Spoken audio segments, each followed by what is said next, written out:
નમસ્કાર ખેડૂત મિત્રો, ઓનલી ખેડૂત હેલ્પમાં આપનું સ્વાગત છે।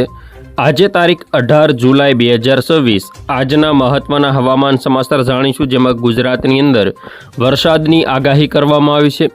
આજે તેમજ આવતીકાલે કેટલાક વિસ્તારોમાં છૂટો છવાયો હળવો મધ્યમ વરસાદ જોવા મળશે, તેમજ આગામી સમયમાં ભારે વરસાદનો રાઉન્ડ બંગાળની ખાડીમાંથી બનેલી લો પ્રેશર સિસ્ટમના કારણે ગુજરાત તરફ એ સિસ્ટમ આવતા 24, 25, 26, 27 તારીખમાં ગુજરાતમાં વરસાદની શક્યતા રહેલી છે।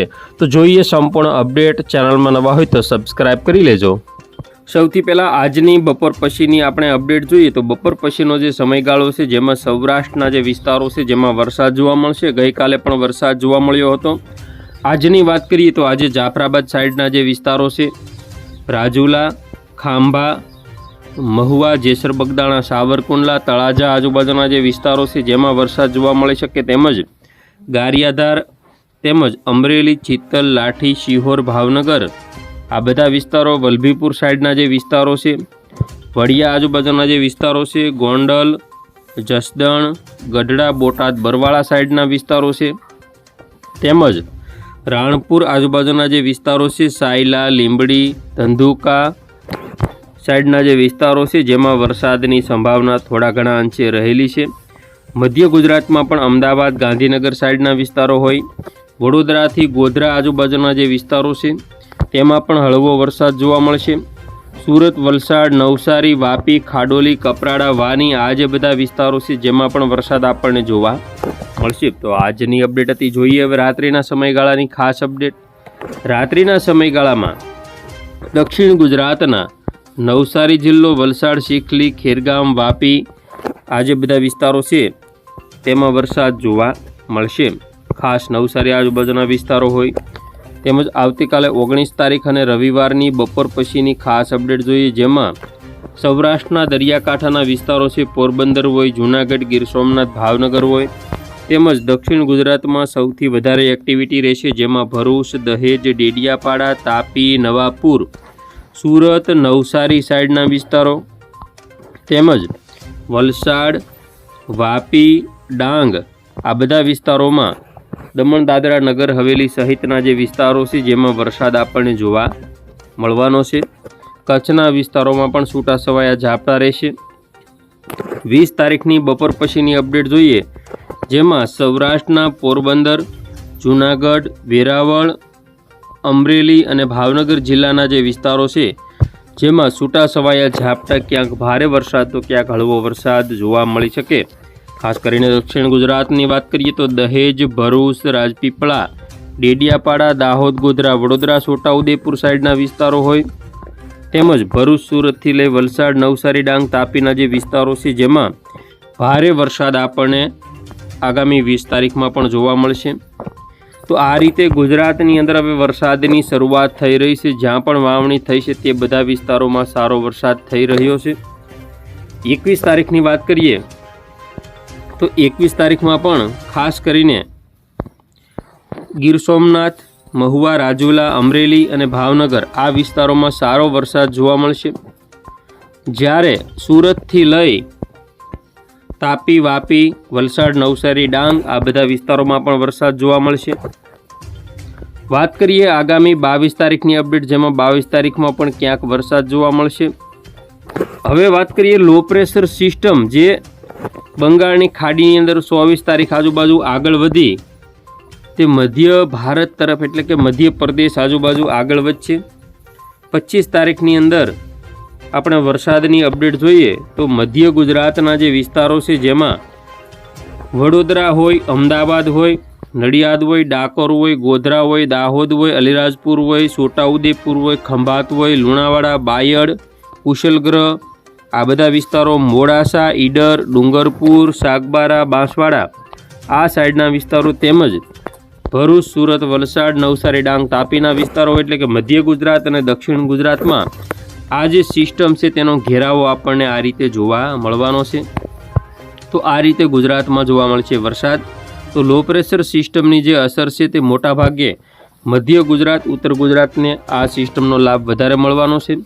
વાત કરીએ 26 તારીખ રવિવારે વહેલી સવારની અપડેટ, જેમાં ખાસ કરીને સુરેન્દ્રનગર, બોટાદ, વડોદરા, ગોધરા, દાહોદ, બાંસવાડા, ડુંગરપુર, મહેસાણા, બનાસકાંઠા, સાબરકાંઠા, અરવલ્લી અને રાપર કચ્છ સુધીના જે વિસ્તારો છે તેમજ ભરૂચ, સુરત, વલસાડ, નવસારી, ડાંગ, તાપી અને ભાવનગર જિલ્લા સુધીના જે વિસ્તારો છે જેમાં અસર જોવા મળશે।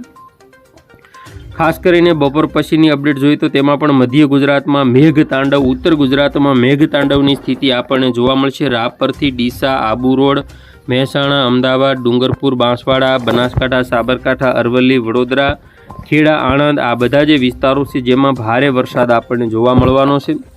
27 તારીખની વાત કરીએ તો 27 તારીખે પણ સૌરાષ્ટ્ર સહિતના જે વિસ્તારો છે જેમાં ભારેથી અતિ ભારે વરસાદ જોવા મળશે। સિસ્ટમ નીચે આવવાની શક્યતાઓ છે। અત્યારે સિસ્ટમની દિશા વિપરીત બતાવાઈ રહી છે, પરંતુ સમય જતાં તેમાં ફેરફારો થશે। આગામી 31, 1, 2 તારીખ સુધીમાં ગુજરાતમાં સારામાં સારો વરસાદ થવાની શક્યતાઓ છે।